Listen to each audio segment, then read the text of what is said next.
Patuloy na minomonitor ng Pag-asa ang dalawang low-pressure area na nakakaapekto sa bansa. Isa rito ay nasa loob ng PAR na huling namataan sa layong 325 kilometers west-northwest ng Puerto Princesa City, Palawan. Ayon sa Pag-asa, mababa pa rin ang tsansa nitong maging bagyo. Nasa labas naman ng PAR ang isa pang LPA na binabantayan ng Pag-asa. Namataan ito sa layong 1,270 kilometers silangan ng Mindanao.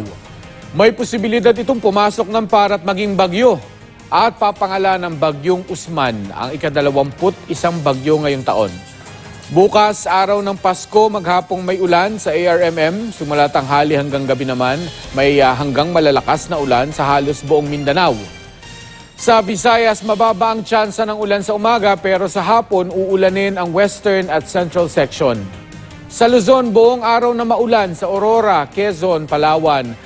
Habang sa hapon may ulan sa ilang bahagi ng Cordillera, Zambales at Occidental Mindoro. Sa Metro Manila may tsansa pa rin ng mahinang ulan bukas. Mataas naman ang alon sa northern seaboard ng Northern Luzon kaya delikadong pumalaot doon ang maliliit na sasakyang pandagat. Yan ang latest mula sa GMA Weather. Magplano para sigurado. I'm ready. Serbisyong totoo ng GMA News.